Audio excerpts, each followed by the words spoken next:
আসসালামু আলাইকুম। বিন্যাসের ক্লাসে স্বাগতম সবাইকে। আজকে আমাদের বিন্যাসের লাস্ট ক্লাস। আজকে টপিকের মাধ্যমে বিন্যাসটা শেষ হবে, এরপর আমরা সময় শুরু করতে পারবো। তো আজকে কি কি পড়বো একটু বলে দিই। আজকে প্রথম কথা আমরা সংকেত প্রদান করব, কিভাবে আমরা সংকেতগুলো দিতে পারি পতাকার মাধ্যমে, ঠিক আছে। এরপর হচ্ছে বিশেষ বস্তু সর্বদা অন্তর্ভুক্ত থাকবে, এই টাইপটা নিয়ে একটু কথাবার্তা বলবো। তারপরে সংখ্যা গঠন করা নিয়ে একটু কথা বলবো। সংখ্যা গঠন করা এই টপিকটা খুবই ইম্পর্টেন্ট তোমাদের জন্য, ঠিক আছে। এটা নিয়ে কথাবার্তা বলবো।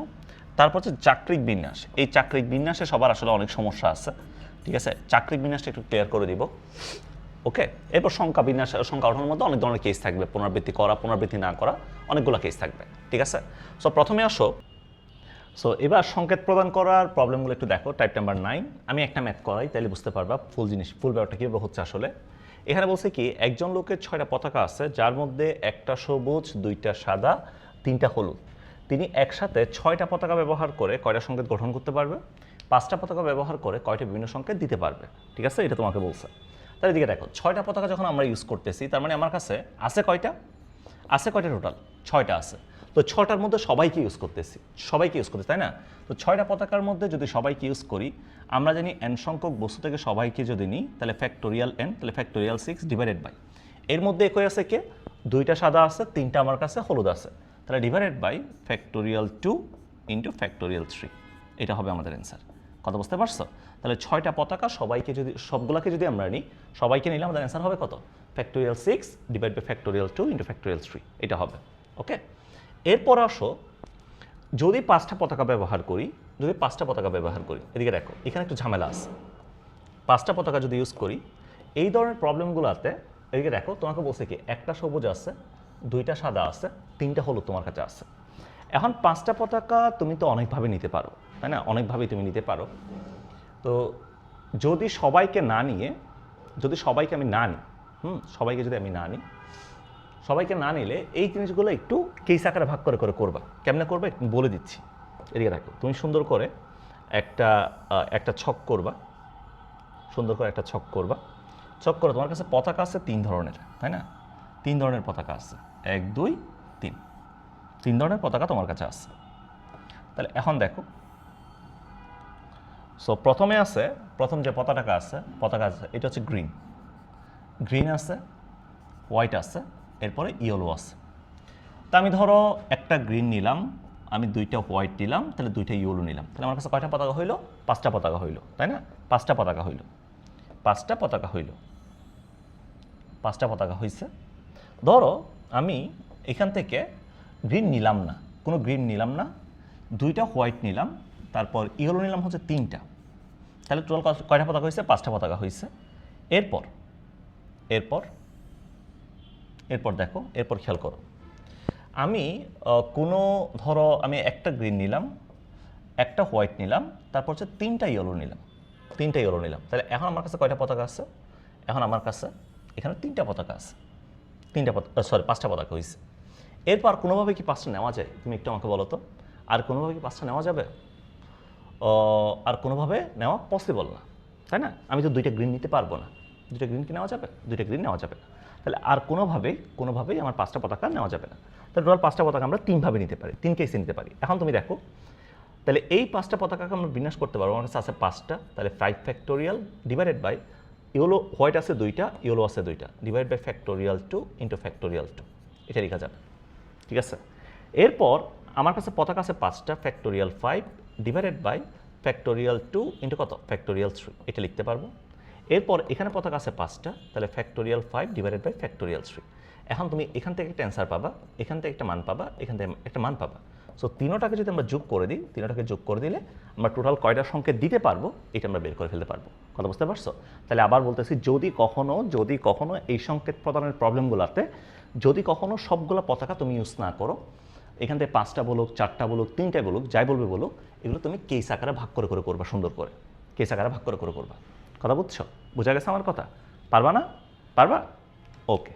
তো তোমাদেরকে একটা কাজ দিই, তোমরা এখান থেকে যেটা করবা, এখান থেকে 5টা পতাকা ব্যবহার করে, এটা না করে তোমরা লিখবা 4টা পতাকা ব্যবহার করে কয়টা সংকেত দিতে পারবে, এটা তোমরা এইচডব্লিউ করবা। তোমাদের জন্য এইচডব্লিউ হচ্ছে 4টি পতাকা ব্যবহার করে কতটি সংকেত দেওয়া যাবে, 4টি পতাকা ব্যবহার করে কতটি সংকেত দেওয়া যাবে। ব্যবহার করে কয়টি সংকেত দেওয়া যাবে? কয়টি সংকেত দেওয়া যাবে? 4টি পতাকা ব্যবহার করে কয়টি সংকেত দেওয়া যাবে? কথা বুঝতে পারছো? পারবা না? ওকে।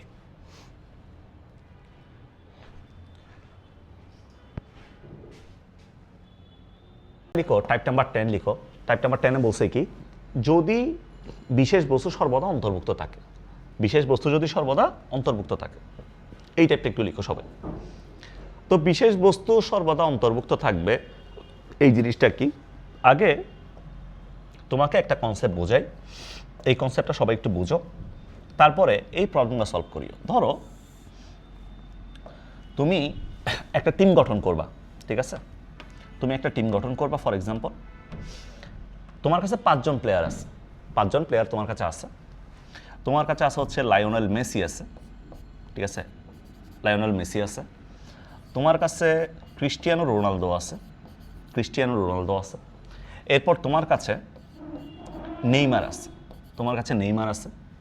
তারপরে এরপরে তোমার কাছে আছে ধরো লুইস সুয়ারেজ, লুইস সুয়ারেজ আছে, 4 জন। এরপর তোমার কাছে মেহেদি আছে, তোমার কাছে মেহেদি আছে। তো বিশ্বসেরা 5 জন প্লেয়ার তোমাকে দিছে, বিশ্বসেরা 5 জন প্লেয়ার তোমাকে দিছে। হ্যাঁ, এই 5 জন প্লেয়ার থেকে তুমি 4 জনের একটা টিম গঠন করবা, মানে যে কোনো 4 জন নিয়ে তুমি একটা টিম গঠন করবা। এই 5 জন প্লেয়ার থেকে তুমি 4 জন নিয়ে একটা কি করবা? 4 জন নিয়ে একটা টিম গঠন করবা, 4 জন নিয়ে। তো আমি তোমাকে বলে দিছি, এই যে 4 জনের টিমটা তুমি গঠন করবা, এই 4 জনের টিমটাতে, 4 জনের টিমটাতে মেহেদি এবং মেসি, 2 জন বিশ্বসেরা প্লেয়ার, মেহেদি এবং মেসি, 2 জন সবসময় থাকবে, এই 2 জন অলওয়েজ থাকবে, অলওয়েজ থাকবে। তাহলে এই 2 জনকে তোমার বাছাই করার দরকার নাই, এরা অলওয়েজ থাকবে, এরা অটো চয়েস। এই 2 জন হচ্ছে অটো চয়েস, তাই না? এটা হচ্ছে অটো চয়েস। তাহলে আমার যে বাকি 2 জন, আমার বাকি 2 জন শর্ট আছে না? এই 2 জনের জন্য আমার কাছে অপশন আছে কয়টা? অপশন আছে 3টা, 3টা। তাহলে সর্বদা অন্তর্ভুক্ত থাকা মানে কি? সর্বদা অন্তর্ভুক্ত থাকা মানে হচ্ছে এরা অটো চয়েস, এদেরকে তোমার বাছাই করার দরকার নেই, এদেরকে তোমার বাছাই করার দরকার নেই। কথা বুঝতে পারছো? বাছাই করার কোনো দরকার নেই। তাহলে যদি আমি কখনো অটো চয়েস থাকে, যদি কখনো আমার কাছে কোনো অটো চয়েস থাকে, এই অটো চয়েসটাকে আমরা বলি হচ্ছে সর্বদা অন্তর্ভুক্ত থাকা, ওইটা আমার বাছাই করার দরকার নেই। তো এখন আসো, বাছাইয়ের একটা কনসেপ্ট আছে। এই কনসেপ্টটা হচ্ছে তোমার কাছে যদি কখনো ধরো 5টা বস্তু তোমার কাছে আছে, হ্যাঁ 5টা বস্তু তোমার কাছে আছে, এই 5টা বস্তু থেকে 3টা বস্তু তুমি বাছাই করবা, 3টা বস্তু তুমি বাছাই করবা। এই 3টা বস্তু বাছাই করাটাকে আমরা লিখি, আমরা বিন্যাস সমাবেশের ভাষায় লিখি এই জিনিসটাকে 5C3, 5C3 লিখি। এদিকে দেখো 5P3 যখন আমরা লিখি, P3 এবং C3 এর মধ্যে পার্থক্য আছে। এদিকে দেখো 5P3 মানে হচ্ছে 5টি থেকে 3টি নিয়ে সাজানো, 5টি থেকে 3টি নিয়ে সাজানো, 5টি থেকে 3টি নিয়ে সাজানো, 5টি থেকে 3টি নিয়ে সাজানো। এটা হচ্ছে 5P3, 5P3, ঠিক আছে? আর 5C3 মানে হচ্ছে, এদিকে দেখো 5C3 মানে হচ্ছে 5টি থেকে 3টি বাছাই করা, 3টি বাছাই করা। সো বাছাই করা মানে কি? বাছাই করা মানে হচ্ছে জিনিস তোমার কাছে হাতে আছে এখন, বাট তুমি এখনো সাজাও নাই, এখনো তুমি সাজাও নাই।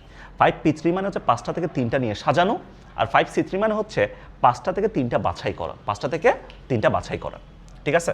তো এখন খেয়াল করো, সর্বদা অন্তর্ভুক্ত থাকে যদি এই প্রবলেমগুলো তোমাকে দেয়, তাহলে তুমি কি করবে? তাহলে আবার বলতেছি, সর্বদা অন্তর্ভুক্ত থাকবে মানে কি?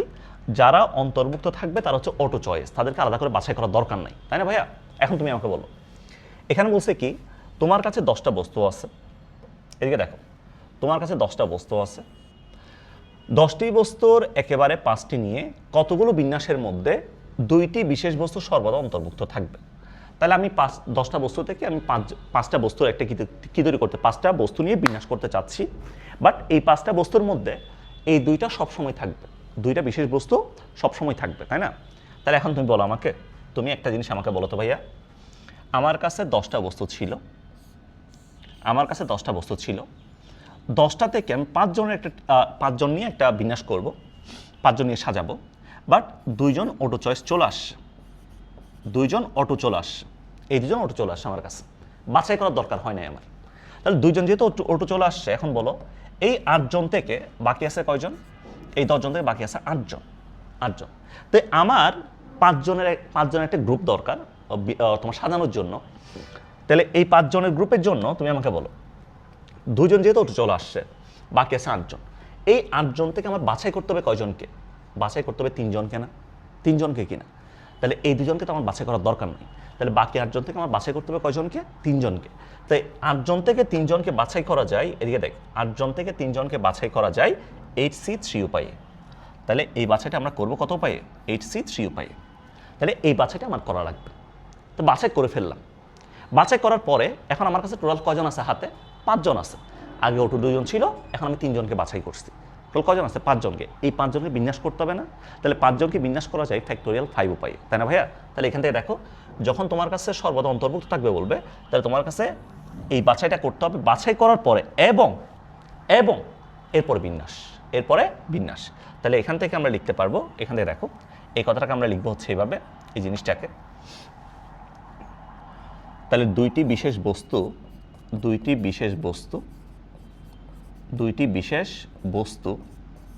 সর্বদা অন্তর্ভুক্ত থাকলে,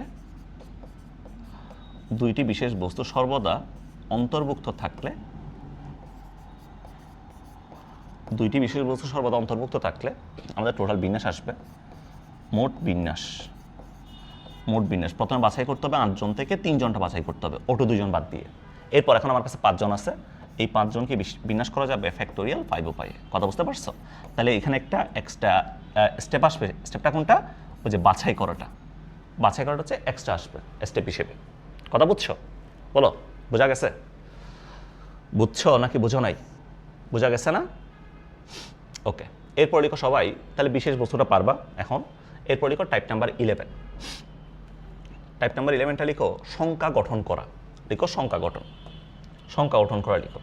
তো সংখ্যা গঠনের ম্যাথগুলোর সাথে তুমি এই টাইপের সাথে একটু লিখে রাখো, সংখ্যা গঠন এটার সাথে লিখে রাখো, হচ্ছে এই ধরনের ম্যাথগুলো সলভ করব বক্স মেথডে। এই ম্যাথগুলো সলভ করব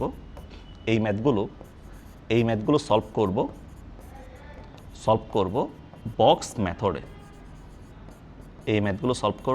মেথডে। ঠিক আছে? এটা একটু লিখে রাখো, সংখ্যা গঠনের পাশে লিখে রাখো, এই ম্যাথগুলো সলভ করবো বক্স মেথডে। এখন বক্স মেথডে কি বলছে দেখো, তোমাকে হচ্ছে একটা ভক্ষস্থকর একটা জিনিস দিছে, বলছে মোয়াজলের জন্ম তারিখ, এ তো হ্যান ত্যান, এই কতগুলো দিছে। তো এটার জন্ম তারিখ যাই হবে হোক, বলছে প্রত্যেক অঙ্ককে প্রত্যেক সংখ্যায় একবার মাত্র ব্যবহার করে জন্ম তারিখে ব্যবহৃত অঙ্কগুলো দ্বারা 8 অঙ্কের কতগুলো অর্থপূর্ণ সংখ্যা গঠন করা যাবে। আচ্ছা, সো প্রথমে আসো, এখানে একটা কথা আসছে, সেটা হচ্ছে ভাই অর্থপূর্ণ সংখ্যা, এই কথাটা মানে এই যে অর্থপূর্ণ সংখ্যা মানে হচ্ছে কি, যেমন তোমাকে যদি আমি একটা ধরো 2টা সংখ্যা দিলাম, একটা দিলাম হচ্ছে 012, আরটা দিলাম 120। তুমি আমাকে বলো ভাইয়া এটা কত অঙ্ক বিশিষ্ট সংখ্যা? 3 অঙ্ক না 2 অঙ্ক? এটা 2 অঙ্ক বিশিষ্ট সংখ্যা। বাট এটা কত অঙ্ক বিশিষ্ট সংখ্যা? 3 অঙ্ক বিশিষ্টটা। কারণ কি? কারণ হচ্ছে যদি কখনো কোনো অঙ্কের সামনে 0 চলে আসে, এটা কোনো আসলে এটা কোনো অর্থ বহন করে না। কোনো অঙ্কের সামনে, কোনো একটা সংখ্যার সামনে 0 চলে আসাটা এটা কোনো অর্থ বহন করে না। এই জন্য আমি যখনই তোমাকে অর্থপূর্ণ সংখ্যার কথা বলবো, অর্থপূর্ণ সংখ্যা মানে হচ্ছে সামনে কখনো 0 হবে না। অর্থপূর্ণ সংখ্যা মানে হচ্ছে সামনে কখনো 0 হবে না। সামনে কখনো 0 হবে না। তো সামনে যদি কখনো 0 না হয়, এটাকে বলি আমরা অর্থপূর্ণ সংখ্যা। এটাকে বলি আমরা কি সংখ্যা? এটাকে বলি আমরা অর্থপূর্ণ সংখ্যা। সামনে কখনো 0 হবে না, অর্থপূর্ণ সংখ্যা। তা এখন দেখো তোমাকে বলছে কি, বলছে 24,6,19,87।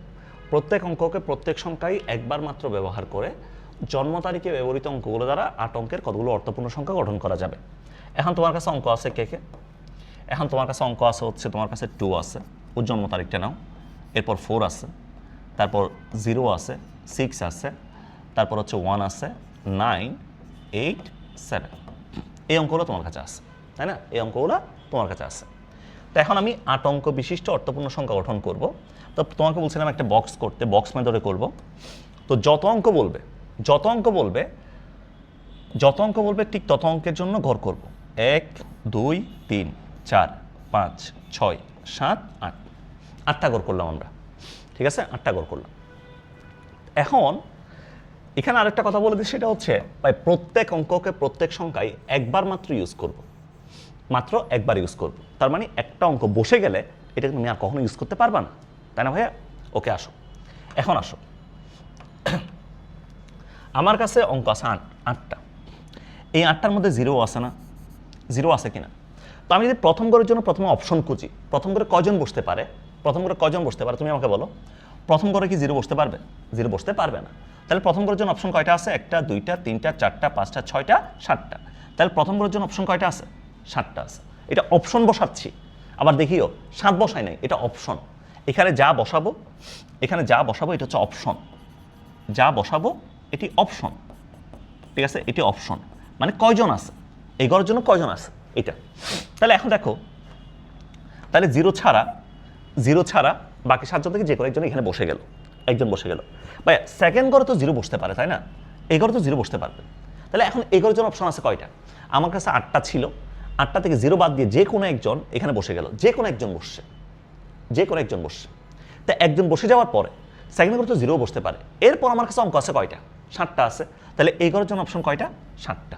তাহলে এখন 2জন বসে গেছে, এই 2জনকে আর ইউজ করা যাবে না। তাহলে বাকি ঘরের জন্য অপশন আছে কয়টা? 6টা। এরপরের ঘরের জন্য অপশন কয়টা? 5টা। এরপর জন্য 4টা, এরপর জন্য 3টা 2টা 1টা, ঠিক আছে? এইভাবে হচ্ছে আমরা অপশনগুলো পাবো প্রত্যেকটা ঘরের জন্য। তো এখান থেকে টোটাল সংখ্যা গঠন করা যাবে। প্রত্যেক ঘরে যে অপশনগুলো পাইছো সবগুলোকে গুণ করে দিলে যতটা যে নাম্বারটা পাওয়া যাবে, সবগুলা ঘরের অপশনকে গুণ করে দিলে যে নাম্বারটা পাওয়া যাবে, ঠিক এখান থেকে 8 অঙ্ক বিশিষ্ট অর্থপূর্ণ এতটা সংখ্যা গঠন করতে পারবো। কথা বুঝতে পারছো? কথা ক্লিয়ার? বোঝা গেছে আমার কথা? বুঝছো? তাহলে কখনো যদি সংখ্যা গঠনের ম্যাথগুলো আসে তো তুমি এভাবে সুন্দর করে বক্স মেথডে করবা। ক্লিয়ার? আচ্ছা, এরপর আসো আরও একটা ম্যাথ দেখাই তোমাকে, তাহলে বুঝতে পারবা। তুমি আমাকে বলো তো, একটু দেখো, এখানে বলছে কি তোমাকে 2টা দৃশ্যকল্প দিচ্ছে। হ্যাঁ, দৃশ্যকল্প মানে বলছে সাদাত এই অঙ্কগুলো লিখতে পারে, 0 3 4 5 6 9 এই অঙ্কগুলো লিখতে পারে, এটা বলছে তোমাকে। তো দৃশ্যকল্প 1 হতে প্রত্যেক অঙ্ককে প্রত্যেক সংখ্যায় কেবল একবার ব্যবহার করে, মানে একবারের বেশি ইউজ করা যাবে না। 6 অঙ্ক বিশিষ্ট কতগুলা অর্থপূর্ণ জোড় সংখ্যা গঠন করা যাবে? অর্থপূর্ণ জোড় সংখ্যা। তো জোড় সংখ্যার যে কাহিনীটা আছে এটাতে একটু ভিন্ন আছে, জোড় সংখ্যার কাহিনীতে একটু সমস্যা আছে। সমস্যা কি? সমস্যা হচ্ছে, একটু দেখো ভাই, আমি যদি তোমাকে সংখ্যাটা দেখাই, খেয়াল কর। তোমাকে 10 দিলাম, 10 কি সংখ্যা? জোড় সংখ্যা। তোমাকে 20 দিলাম, 20 কি সংখ্যা? জোড় সংখ্যা। তোমাকে 30 দিলাম, 30 কি সংখ্যা? জোড় সংখ্যা। 50 দিলাম, 50 কি সংখ্যা? জোড় সংখ্যা। 70 দিলাম, 70 কি সংখ্যা? জোড় সংখ্যা। সবগুলোই জোড় সংখ্যা, তাই না? জোড় সংখ্যা। আচ্ছা, আরেক ধরনের চেহারা দেখো, ধরো তোমাকে 12 দিলাম, জোড় সংখ্যা। 14 দিলাম, জোড় সংখ্যা। 26 দিলাম, জোড় সংখ্যা। তোমাকে 28 দিলাম, জোড় সংখ্যা। বা তোমাকে আমি দিলাম ধরো 76, এটা কি সংখ্যা? জোড় সংখ্যা। তার মানে তুমি দেখো, জোড় সংখ্যার মধ্যে আসলে 2 ধরনের সংখ্যা থাকে। একটা সংখ্যা হচ্ছে যেখানে লাস্ট গড়ে 0, লাস্ট গড়টা 0 দ্বারা ফিক্সড, এই ধরনের সংখ্যা মাস্ট বি জোড় সংখ্যা, লাস্ট গড়টা 0। আরেক ধরনের সংখ্যা আছে যেখানে আমার লাস্ট গড়ে জোড় সংখ্যা বসবে, লাস্ট গড়ে জোড় সংখ্যা বসবে। তাহলে আমার জোড় সংখ্যা 2 ভাবে হইতে পারে। একটা হচ্ছে যদি লাস্ট গড়ে আমার 0 বসে তাহলে জোড় সংখ্যা হবে, অথবা লাস্ট গড়ে যদি কোনো জোড় অঙ্ক বসে, যেমন 2 4 6 8 এই ধরনের অঙ্কগুলো যদি বসে তাহলে আমার কাছে জোড় সংখ্যা হবে। এই জন্য জোড় সংখ্যার কেসটাকে তুমি কি করে দিবা? 2 পার্টে ভাগ করে দিবা। একটা হচ্ছে লাস্ট করে 0-র জন্য, আর হচ্ছে লাস্ট করে জোড় অঙ্কের জন্য। 2 পার্টে ভাগ করে 2টা কেসে ভাগ করবা। তো এই ধরনের প্রবলেমগুলোকে, জোড় সংখ্যার প্রবলেমটাকে 2টা কেসে ভাগ করবা। এদিকে দেখো, কেস 1, কেস 2। তাহলে দেখো, এই সংখ্যাগুলো হইলেও জোড় সংখ্যা, অথবা এই সংখ্যা হইলেও জোড় সংখ্যা, তাই না? অথবা, তাহলে আমি প্রথমে কেস নাম্বার 1 করবো 0-র জন্য, কেস নাম্বার 2 করবো লাস্ট করে জোড় অঙ্কের জন্য।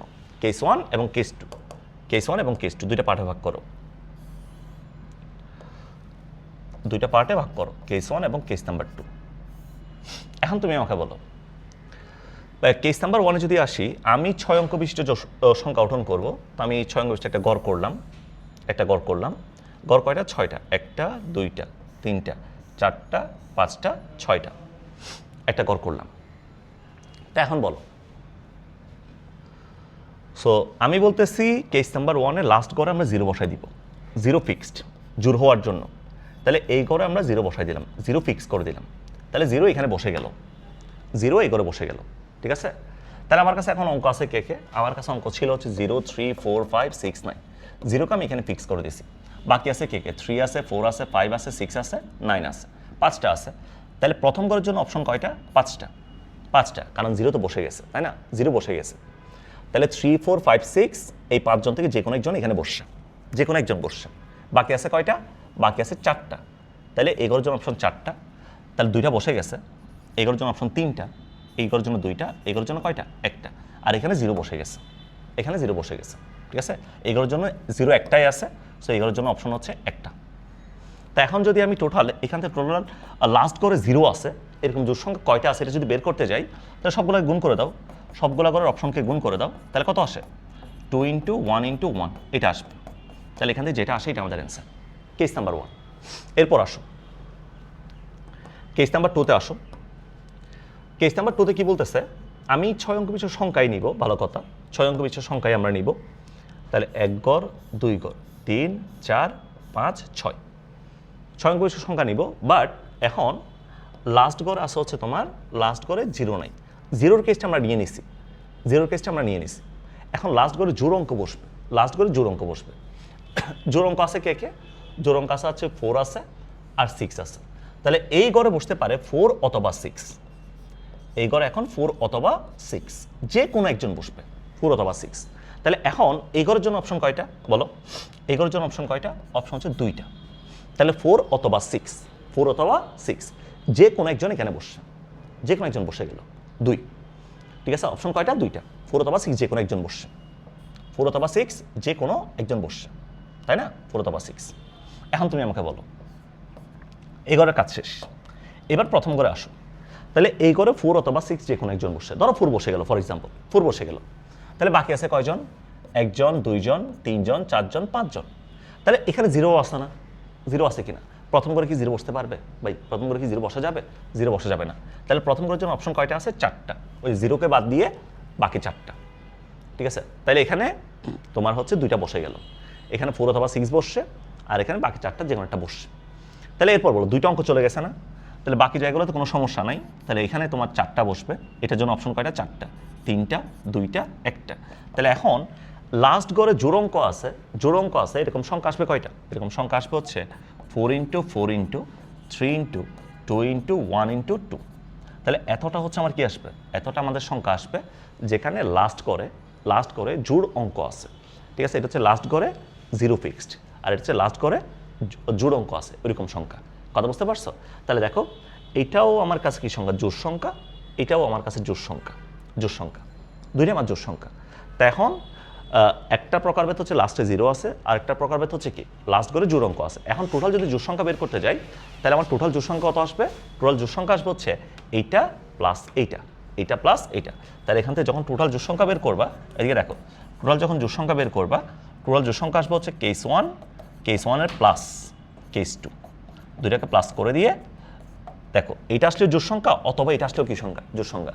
সো যেহেতু অথবা, সেরকম যোগ করতেছি, তাহলে কেস 1 এবং কেস নাম্বার 2 যোগ করে দিলে আমার টোটাল জোড় সংখ্যা চলে আসবে। কথা বুঝছো? কথা ক্লিয়ার? তো জোড় সংখ্যা আসলে পারবা না? পারবা? ওকে, এরপর আসো। এরপরে তোমাকে আরো একটা প্রবলেম সলভ করাই। এখানে বলতেছে কি দেখো, এখানে বলতেছে সম্প্রতি ডিজি অফিস হতে পিডিএস ফাইল আপলোড করার জন্য হাবিজাবি অনেক কথা দিছে। তো বলছে একটা পাসওয়ার্ড দিছে, পাসওয়ার্ড দিছে হচ্ছে 10652, এটা। তো পাসওয়ার্ডের প্রত্যেক অঙ্ককে প্রতি সংখ্যায় কেবল একবার ব্যবহার করে 5 অঙ্ক বিশিষ্ট কতগুলো অর্থপূর্ণ বিজোড় সংখ্যা গঠন করা যাবে।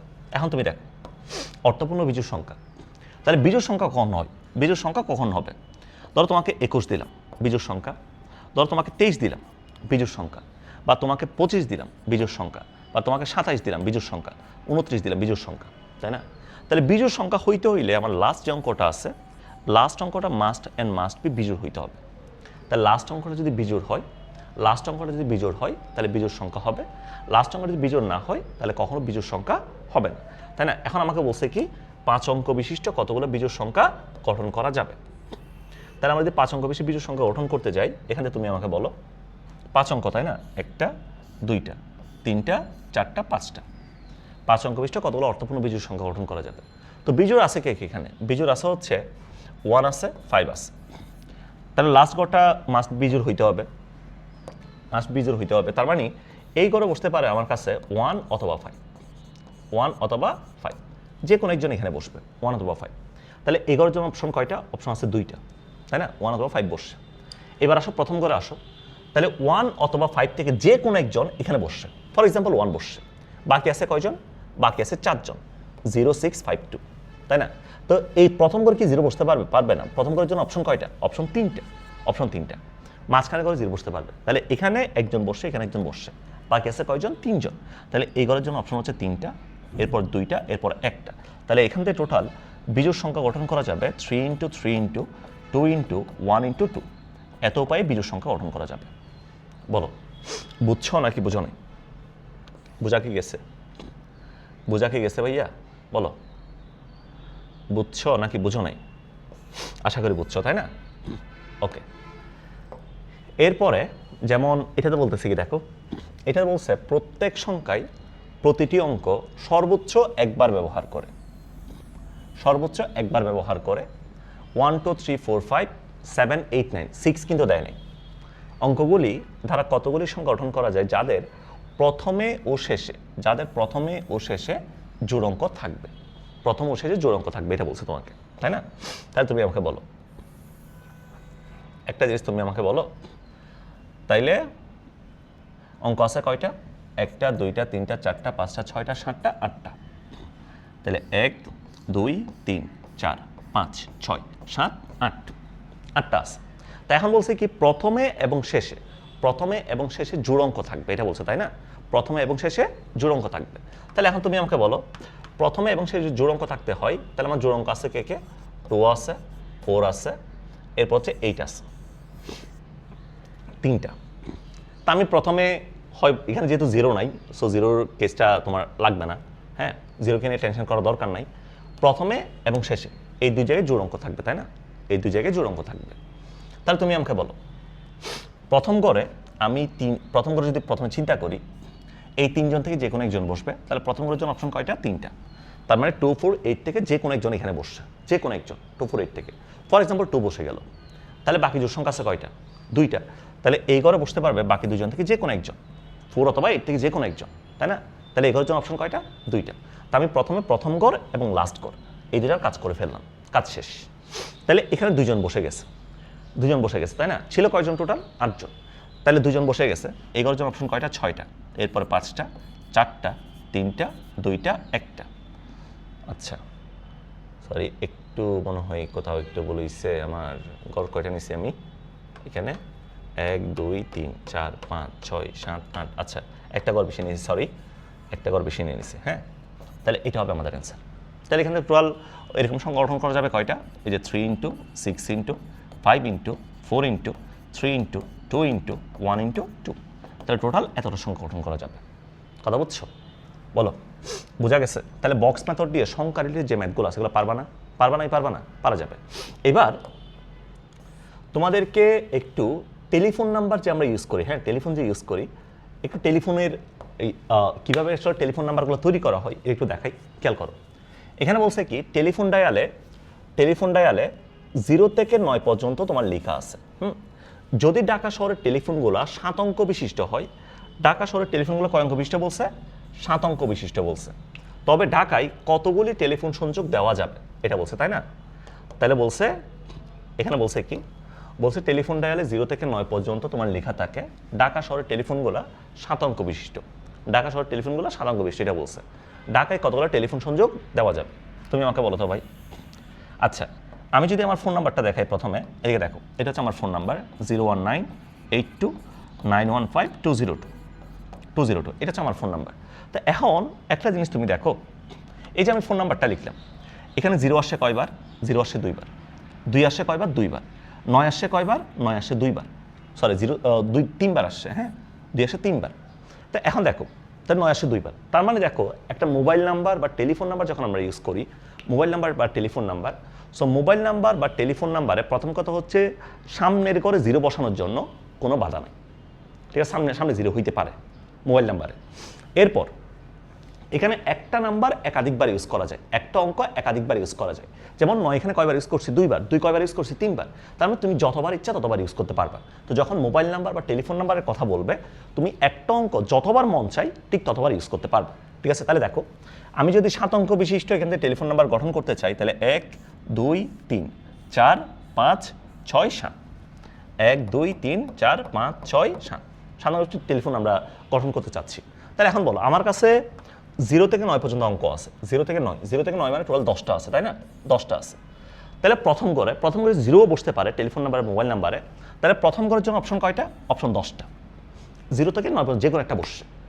বা সেকেন্ড করে এখানে যে বসছে সে কি এখানে বসতে পারবে না? সে রিপিট হইতে পারবে কিন্তু। তাহলে সেকেন্ড ঘরের জন্য অপশন কয়টা? অপশন 10টা। তাহলে এই 2 ঘরে যারা বসছে তারা কি আবার বসতে পারে না? বসতে পারে। তাহলে এগুলোর জন্য অপশন কয়টা? 10টা। এখানেও 10টা 10টা 10টা 10টা। অর্থাৎ প্রত্যেক ঘরের জন্য অপশন কয়টা করে হবে? 10টা করে, যেহেতু এখানে রিপিটেশন সম্ভব। রিপিটেশন যেহেতু সম্ভব, কথা বুঝতে পারছো?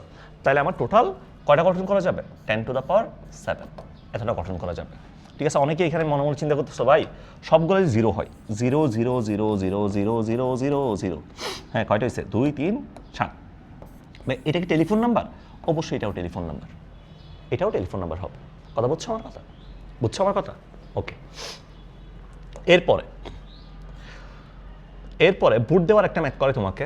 যেমন এখানে বলছে কি, দেখো এখানে বলছে একটা পদের জন্য তোমার 3 জন প্রার্থী আছে, 5 জন লোকের ভোটে একজন নির্বাচিত হবে। কত উপায়ে ভোট দেওয়া যেতে পারে, এটা তোমাকে বলছে। কত উপায়ে ভোট দেওয়া যেতে পারে। তাহলে প্রার্থী আছে কয়জন? প্রার্থী আছে 3 জন। ভোট দিবে কয়জন? 5 জন। তাহলে তুমি চিন্তা করো, হ্যাঁ তুমি চিন্তা করো, আমি ভোটার, হ্যাঁ আমি একজন ভোটার। আমি ভোট দিতে ঢুকলাম, ভোট কেন্দ্রে ঢুকলাম। ভোট কতভাবে দেওয়া যাবে এটা জিজ্ঞেস করছে না? ভোট দিয়ে ঢুকলাম, আমি ভোট দিয়ে ঢুকলাম প্রথমে, একজন প্রার্থী। তাহলে আমার কাছে ভোট দেওয়ার জন্য অপশন কয়টা আছে? অপশন 3টা আছে। হয় প্রথম প্রার্থী, না হয় দ্বিতীয় প্রার্থী, না হয় তৃতীয় প্রার্থী। তাহলে প্রথম ভোটারের জন্য অপশন কয়টা? অপশন হচ্ছে 5, অপশন হচ্ছে 3টা। তাহলে আমি ভোট দিয়ে দিলাম একজনকে, ধরো প্রথম প্রার্থীকে আমি দিয়ে দিলাম। এরপরে সেকেন্ড ভোটার ঢুকলো। সেকেন্ড ভোটার ঢুকার পরে এখন তার কাছে অপশন আছে কয়টা? তার কাছে অপশন 3টা আছে। এখন বলো, প্রথমজন যদি প্রথম প্রার্থীকে দিয়ে দেয়, সেকেন্ড জনকে আবার প্রথম প্রার্থীকে দেওয়া যাবে না? অবশ্যই দেওয়া যাবে। তাহলে তার কাছে অপশন কয়টা? তার কাছে অপশন 3টা। এরপর সেকেন্ড জন ভোট দিয়ে দিল, 3 নাম্বার জন ভোট দিয়ে ঢুকলো। এখন তার কাছে অপশন আছে কয়টা? তার কাছে অপশন 3টা আছে। প্রথম, দ্বিতীয়, তৃতীয়, সে যে কোনো একজনকে দিতে পারে। তার জন্য অপশন কয়টা? 3টা। এবং 4 নাম্বার জন ঢুকলো, 4 নাম্বারের জন্য অপশন কয়টা? 3টা। 5 নাম্বার জন ঢুকলো, 5 নাম্বার জন অপশন কয়টা? 3টা।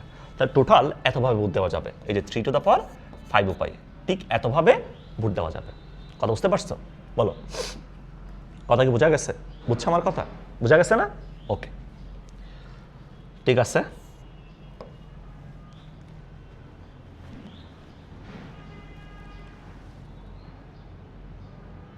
এবার আমরা চাকরিক বিন্যাস নিয়ে একটু কথা বলি। চাকরিক বিন্যাসে আসো। চাকরিক বিন্যাস আসলে আমাদেরকে কি বলে? সো তোমাকে আমি রৈখিক বিন্যাস এবং চাকরিক বিন্যাস দুইটাই একসাথে দেখাই দিই, হ্যাঁ, তাহলে তোমার বুঝতে একটু সুবিধা হবে। খেয়াল করো, একটু দেখো। আমার কাছে যখন 3 জন ছিল, ধরো আমার কাছে ABC ছিল, আমরা ফ্যাক্টরিয়াল পড়ছিলাম, মনে আছে? তাহলে এখান থেকে ABCকে যখন আমরা সাজাইতে গেছিলাম, মানে একটা লাইন বরাবর একই রেখা যখন সাজাইতে গেছিলাম, আমি পাইছিলাম কি ABC পাইছিলাম, ACB পাইছিলাম, তারপর হচ্ছে BAC পাইছিলাম, BCA পাইছিলাম, CAB, তারপর হচ্ছে CBA। টোটাল এই 6টা বিন্যাস আমরা পাইছিলাম, তাই না ভাইয়া? তাহলে আমরা যখন 3টা জিনিসকে যখন রৈখিকভাবে আমরা বিন্যাস করতেছি, দেখো 3টা জিনিসকে আমরা যখন রৈখিকভাবে বিন্যাস করতেছি, তাহলে আমরা টোটাল মোট বিন্যাস পাই হচ্ছে 6টা। মোট বিন্যাস পাই কয়টা? 6টা। এটা হচ্ছে রৈখিক বিন্যাস, তাই না? রৈখিক বিন্যাস। আচ্ছা, এখন সেম জিনিসগুলোকে দেখে রাখো, সেম জিনিসগুলোকে আমরা যদি হচ্ছে বৃত্তাকারে বিন্যাস করি বা চক্রাকারে যদি বিন্যাস করি, তাহলে এখানে আমরা টোটাল কয়টা বিন্যাস পাবো এটা একটু আমরা দেখি। এদিকে দেখো, তাহলে এখন তোমার কাছে ABC আছে।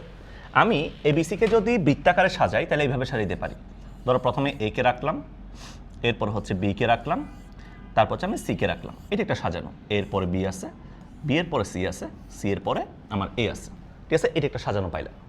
তাহলে আরেকটা সাজানো এটা হইতে পারে, ধরো আমরা একে উপরে রেখে দিলাম, উপরে আমি একে রাখলাম, এই পাশে আমি C কে নিয়ে আসলাম, এই পাশে আমি B কে নিয়ে আসলাম। ঠিক আছে, এটা একটা হইতে পারে, তাই না? এটা একটা হইতে পারে। আচ্ছা, এরপর এটা হচ্ছে উপরে A রেখে, উপরে যদি আমরা বি রাখি, উপরে বি রেখে ধরো আমি এই পাশে এ রাখলাম আর এই পাশে আমি সি রাখলাম, এটা একটা হইতে পারে, এটা পসিবল, তাই না? এরপরে উপরে বি কে রাখলাম, এখানে এখন সি কে নিয়ে আসলাম, এরপর হচ্ছে আমি এ কে নিয়ে আসলাম, তারপর এখানে আবার বি চলে আসলো, ঠিক আছে? এরপর সো এই জায়গা আছে উপরে এ আছে, উপরে বি আছে, তাই না? উপরে এ উপরে বি। এখন উপরে আমি সি কে রাখলাম, এই পাশে এখন নিয়ে আসলাম হচ্ছে ধরো এ আসলো এই পাশে, আর এই পাশে আসলো বি, এইটা আসলো। তো উপরে সি কে রাখলাম, এখন এই পাশে আসলো হচ্ছে বি, আর এই পাশে আসলো আমাদের এ, আর এই পাশে আসলো আমাদের সি, তাই না? এটা আসলো। এখন তুমি আমার দেখো ভাইয়া, আমার কাছে যে 6টা বিন্যাস আসছে, তোমার কাছে মনে হইতে পারে ভাই এখানে কি 6টা বিন্যাস আছে নাকি নাই, এটা তোমার কাছে মনে হইতে পারে, বাট এখানে কি আসলে 6টা বিন্যাস আছে একটু দেখি তো আমরা। এদিকে দেখো, আমি যদি একটু খেয়াল করি, প্রথমে এ আছে, এরপরে বি আছে, আমি রোটেট করতেছি, বি এর পরে সি আছে, সি এর পরে এ আছে, এই যে বিন্যাসটা আমার কাছে আছে, এই বিন্যাসটা, এবং তুমি দেখো তো এই বিন্যাসটা, এবং আমি যদি এটা খেয়াল করি, এই যে এদিকে দেখো, এখানে এ এর পরে বি আছে, বি এর পরে সি আছে, সি এর পরে এ আছে, তার মানে এই দুইটা জিনিস হচ্ছে অলমোস্ট সেম না? আমি জাস্ট এই জিনিসটাকে ধরে, এই যে এটাকে ধরে আমি যদি একটু ঘুরাই দিই, একটু রোটেট করে দিই, একটু রোটেট যদি করে দিই, একটু ঘুরাই দিই, একটু রোটেট যদি করে দিই, এই যে এটাকে ধরে যদি আমি একটু রোটেট করে দিই, তাহলে ভাই এটা চলে আসে না? এই তুমি দেখো না, এটাকে ধরে জাস্ট তুমি একবার ঘুরাই দাও, তাহলে এটা চলে আসে না? তাহলে এখানে কি ক্রম চেঞ্জ হয়েছে? ক্রম কি চেঞ্জ হয়েছে? ক্রম কখনো চেঞ্জ হয় নাই।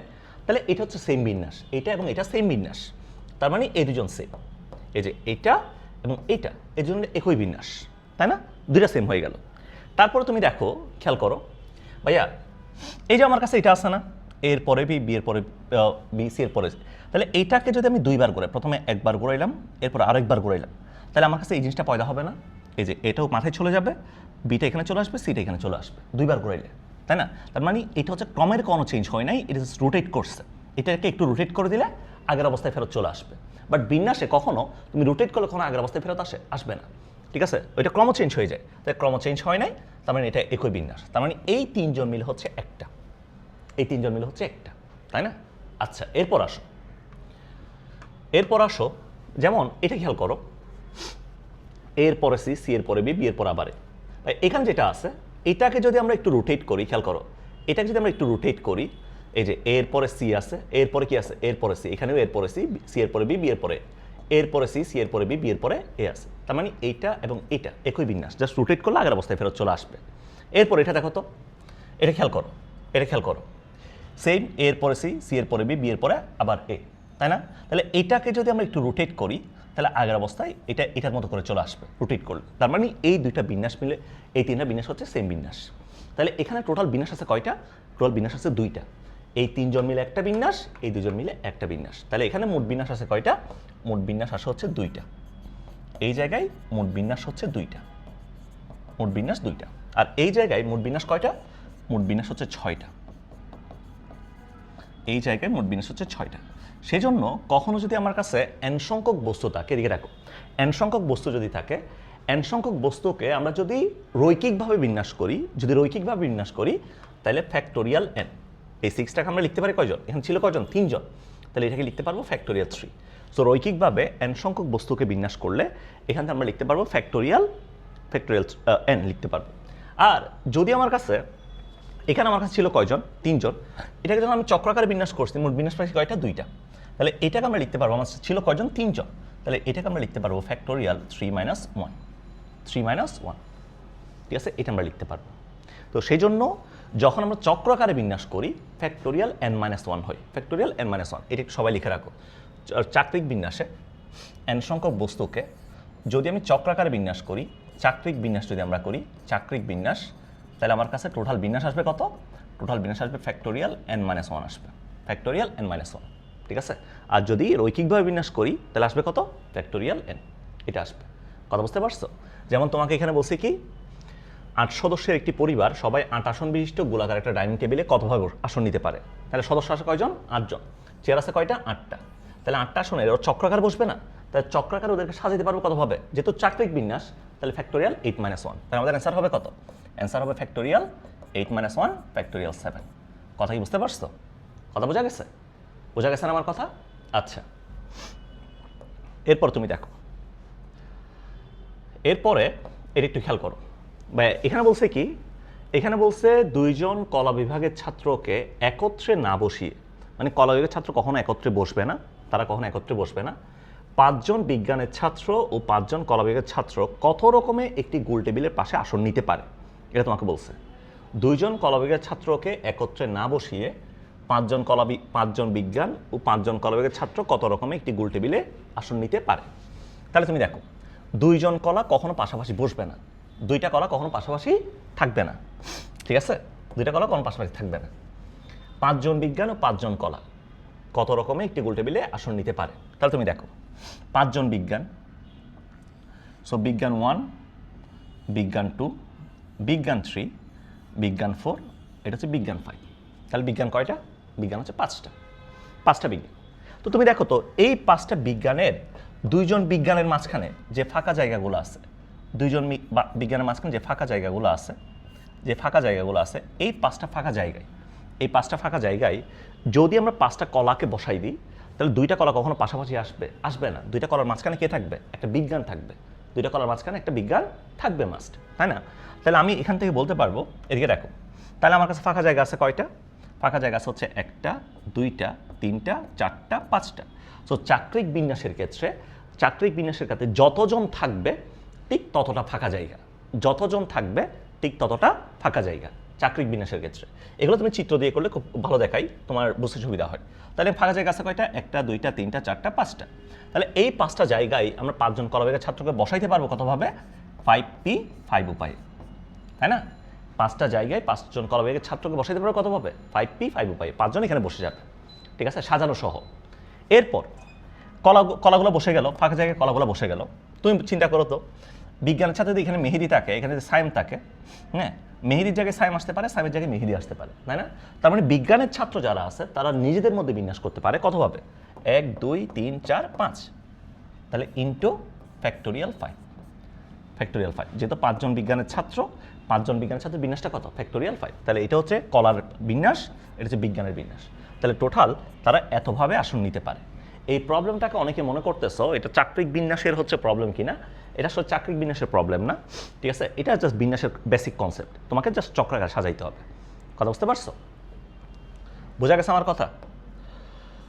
ওকে, এরপরে যেমন এই প্রবলেমটাতে একটু ঝামেলা আছে, ঝামেলা একটু বলে দিই। এদিকে দেখো, চক্রাকার বিন্যাসের ক্ষেত্রে এটা একটু লিখে রাখো, জাস্ট এই কনসেপ্টটা একটু লিখে রাখো। চাক্রিক বিন্যাসের ক্ষেত্রে n সংখ্যক বস্তু নিয়ে যদি আমরা বিন্যাস করি চাক্রিক বিন্যাসের ক্ষেত্রে মোট বিন্যাস কত লিখি আমরা? ফ্যাক্টোরিয়াল n-1, এটা আমরা লিখি, তাই না? তো এখানে পাশে করে একটা লিখে রাখো, যখন জিনিসটা একটা তল থেকে দেখার সুযোগ আছে। কয়টা তল থেকে দেখতেছি? যেমন গোল table, dining table. So dining টেবিলটা আমরা দেখতেছি উপর থেকে, সবাইকে দেখতেছি উপর থেকে দেখছি, মানে উপরে একটা তল, এই তল থেকে জাস্ট দেখতেছি। মাটির ভিতর ঢুকে দেখার সুযোগ আছে? কোনো সুযোগ নাই। এই পাশ থেকে দেখলে এটা হচ্ছে ফুল ভিউ আসবে না, এই পাশ থেকে দেখলে ফুল ভিউ আসবে না, ফুল ভিউ আসবে শুধুমাত্র উপর থেকে। সো যতটা তল থেকে ফুল ভিউ আসে, এটা লিখে রাখো চাক্রিক বিন্যাসের ক্ষেত্রে যতটি তল থেকে ফুল ভিউ আসবে,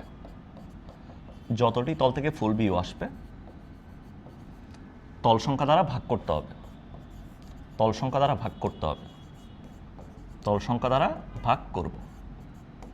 ঠিক আছে? এটা একটু লিখে রাখো, জাস্ট তল সংখ্যা দ্বারা ভাগ করবো, যতটা তল থেকে ফুল ভিউ আসবে তল সংখ্যা দ্বারা ভাগ করবো। যেমন এখানে বলছে কি, 12টি বিভিন্ন ধরনের মুক্তায় একটি ব্যান্ডে লাগিয়ে কত রকম একটি হার তৈরি করা যাবে, ঠিক আছে? সো মুক্তাগুলো আমি একটা বৃত্তাকারে সাজাবো।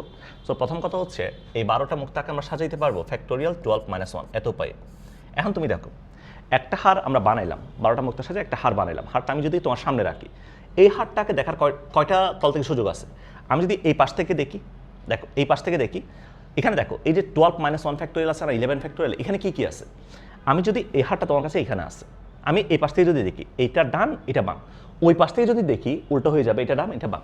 তার মানে এখানে অ্যাকচুয়ালি ক্লকওয়াইজ এবং অ্যান্টি ক্লকওয়াইজ একটা ব্যাপার আছে, এটা এত জটিলতার মধ্যে যাওয়ার দরকার নাই। তাহলে তোমার হচ্ছে এখানে আমি যখন একাধিক তল থেকে দেখি, মানে একটা বিন্যাস ডাবল করে হয়ে গেছে, দুটো তল থেকে দেখার কারণে একটা বিন্যাস ডাবল করে হয়ে গেছে। এই জন্য আমরা কি করব, প্রথমে চাকরিক বিন্যাস অ্যাপ্লাই করব, অ্যাপ্লাই করার পর যেহেতু দুইটা তল থেকে দেখতেছি, ফুললি দুইটা তল থেকে দেখতেছি, ফুল ভিউ আছে, সো তল সংখ্যা দ্বারা ভাগ করব, /2। যদি আমরা 3টা তল থেকে দেখতাম /3, 4টা তল থেকে দেখলে /4। কথা বুঝতে পারছো? তো চাকরিক বিন্যাসের ক্ষেত্রে যতটা তল থেকে দেখবো ঠিক তত দ্বারা আমরা ভাগ করে দিব। ক্লিয়ার? বুঝছো আমার কথা? ওকে, এরপর আসো। এরপরে যেমন চিঠির একটা ম্যাথ আছে, এই চিঠির ম্যাথটা একটু বলে দিই। হ্যাঁ, এখানে বলছে কি, কোনো এলাকায় 3টি চিঠির বাক্স আছে, এক ব্যক্তি কত প্রকারে 4টি চিঠির বাক্সে 4টি চিঠি বক্সে ফেলতে পারবে, 4টি চিঠি বক্সে ফেলতে পারবে। ঠিক আছে, চিঠি কতভাবে, মানে বক্সে আমি কতভাবে রাখতে পারি এটা আর কি। চিঠি আছে কয়টা? 3টা। সরি, চিঠি আছে 4টা, বক্স আছে 3টা। তো তুমি আমাকে বলো, আমি একটা চিঠি নিয়ে গেলাম, ধরো আমি তোমার হচ্ছে ডাক কাজ করি আর কি। হ্যাঁ, ওই যে চিঠি ফেলে যায় ওদেরকে কী বলে, ডাক করে কাজ করি আর কি। সো এখন তুমি ধরো আমি একটা চিঠি নিয়ে গেলাম, চিঠি লিখেছে বউ আমার বাঙ্গা বাঙ্গা হাতে। হ্যাঁ, একটা চিঠি নিয়ে গেলাম। সো চিঠি নিয়ে যাওয়ার পরে প্রথম চিঠি রাখার জন্য এখন আমার কাছে অপশন কয়টা? মানে প্রথম চিঠিটা আমি হয় প্রথম বাক্সে রাখতে পারি, না হয় দ্বিতীয় বাক্সে, না হয় তৃতীয় বাক্সে। তাহলে প্রথম চিঠি রাখতে পারি, এটার জন্য অপশন কয়টা? প্রথম চিঠির জন্য 3টা। তাহলে প্রথম চিঠি রেখে দিলাম। এরপর আমি দ্বিতীয় চিঠি নিয়ে আসলাম। এখন তৃতীয় চিঠি রাখার জন্য আমার কাছে অপশন কয়টা? প্রথম চিঠি যদি প্রথম বাক্সে রেখে দিই, এখানে কি বলে দিছে একটা বাক্সে একটাই চিঠি যাবে? এরকম তো কিছু বলে নেই। তাহলে প্রথম চিঠি প্রথম বাক্সেও যেতে পারে। এখন দ্বিতীয় চিঠির জন্য অপশন কয়টা? সেম 3টা। সো দ্বিতীয় চিঠির জন্য অপশন কয়টা? 3টা। এরপর আমি 3 নাম্বার চিঠি নিয়ে আসলাম।